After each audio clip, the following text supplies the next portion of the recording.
Paradise Lost oo ay ku taalo god qadiim ah oo ay ku dhuuman jireen dadkii la dagaalamayay gumeystihii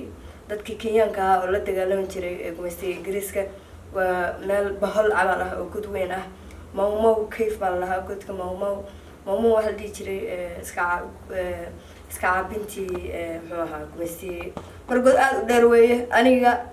oo garanaysan saaxiibka Maxamuud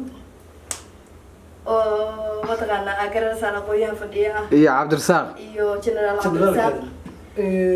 كاميرا لو حنو هيا صاحب كان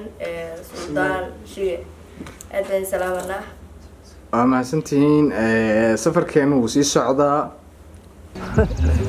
وقرينا السلام عليكم داوديال waxaad ku soo dhawaataan dalxiis gaaban aan u soo aadnay Paradise Lost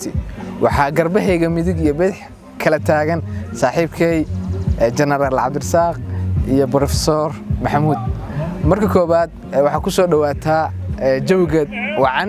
aan halkan ku nimaanay ama dalxiiska ama jawi bedelashada si u aragtaa adigoo laba kalmadood asxaabta waxa oranay Cabdirasaaq Assalamu alaykum wa rahmatullahi wa barakatuh wassalaamati dhamaantiin alxamdulillah rabbil alamin maanta waxaan soo baxnay xoogaa yar oo inaan soo qaadano jawi macaan waxaan soo baxnay beertan la yiraahdo Paradise Lost ila ma nadhiin hilma hadal kuma jireen ilaahay jannadiisa mar luntee waxa waaye waa meel oo iska qurux badan oo hadii la ku run yahay oo dadku soo dalxiis tagaan oo hadii la ku run yahay iska imaadaan waqti fiican ku qaataan hadii la ku run yahay alxamdulillah waqtiga yar ka fasaxa oo galaaska baa waxaan ku qaadanaa waqti alxamdulillah waxa way waqtiga waa ka faa'iideysanay ilaahay ma hadisa waxaan rajaynayaa dadkuna ay saas kala markay xoogaa firaaqo helaan inay waqtigooda ka faa'iideystaan safe ugu qaataan macnaha jawi macaan iyo oxygen fiican uga soo qaataan dhirta iyo meelaha macaan dhirta la iyo indhaha u roon biyaha iyo waxa la mid ah assalaamu alaykum waa maasantahay saaxiibkay Cabdirasaaq hayga dheeraan kaamirada aan ku wada jirnaa waxaan mar labaad ku soo dhaweynayaa saaxiibkay Maxamuud ku soo dhawow asxaabta qaaliga dhamaantii wayna salaamaya waa Maxamuud Muuse areerayn waxa tagan Suldaankii iyo General Cabdirasaaq iyo ugaaskii cameraman marka waan soo dhaweynayaa dhamaantiin maanta dalxiis fiican baan soo aadnay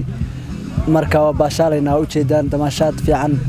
marka jawi fiican baan meeshan ku qaadanay dhamaantii waa maasantiin akhyaarta qiimaha iyo sharafta mudan waxaad ku soo dhawaataan Suldaanshiga Janaal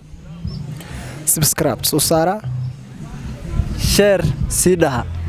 wixii commentiya iyo fikirka halka hoos noogu reeba waxaan idin kaga tageynaa wassalaamu calaykum wa rahmatullahi wa barakatuh anagoo wada jira